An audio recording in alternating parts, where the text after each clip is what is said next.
మనం ఇంజన్ అయితే ఓపెన్ చేసామన్నా, మనకు గేర్ లివర్ అయితే వెల్డింగ్ చేశారు కదా, అలాగే కిక్కర్ రాడ్ అనేది మనకు వెల్డింగ్ అయితే చేశారన్న. ఇది మామూలుగా 120 రూపాయలతో మనకు కిక్కర్ది మనకి ఇదైతే వస్తుందన్న. ఇదైతే వేయకుండా డైరెక్ట్ వెల్డింగ్ అయితే చేశారు. దానివల్ల సాఫ్ట్కి కానీ వెల్డింగ్ పడిపోయింది. దీనివల్ల కిక్కర్ అనేది బెండ్ కావట్లేదు, మెయిన్ ఓపెన్ కానీ కావట్లేదు. దీని అయితే ఇప్పుడు కట్ చేయాలి. ఇప్పుడైతే దీనికి చాలా ఖర్చు అయితే ఉందన్న. కిక్కర్ రాడ్ వచ్చేసి మనకు వచ్చేసి సెట్ వచ్చేసి మనకు 360 రూపాయలు అయితే పడుతుంది. అలాగే కిక్కర్ది సాఫ్ట్ వస్తుంది లోపల ఇంజన్లో, ఆ సాఫ్ట్ కానీ మనకు 200 చిల్లర అయితే పడుతుంది. దీనివల్ల అమౌంట్ అయితే భారీగా ఉంది. అలాగే మనకు గేర్ లివర్ కానీ చూడండి వెల్డింగ్ ఎలా చేశారో. గేర్ లివర్ అనేది వెల్డింగ్ చేశారు. గేర్ సాఫ్ట్ మార్చాలి, గేర్ లివర్ మార్చాలి. గేర్ సాఫ్ట్ వచ్చేసి 320 రూపాయలు, గేర్ లివర్ వచ్చేసి 180 రూపాయలు అయితే పడుతుంది.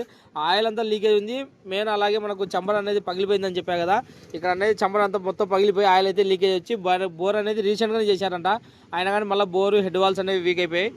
టైమింగ్ చైన్ అనేది కట్ అయిపోయి మనకు హెడ్ వాల్స్ అనేది పిస్టన్ తగిలి వాల్స్ అనేవి బెండ్ అయిపోయాయి. ఓకేనా, మన వీడియోలో నచ్చితే లైక్ చేయండి, షేర్ చేయండి, మన ఛానల్ సబ్స్క్రైబ్ చేయండి.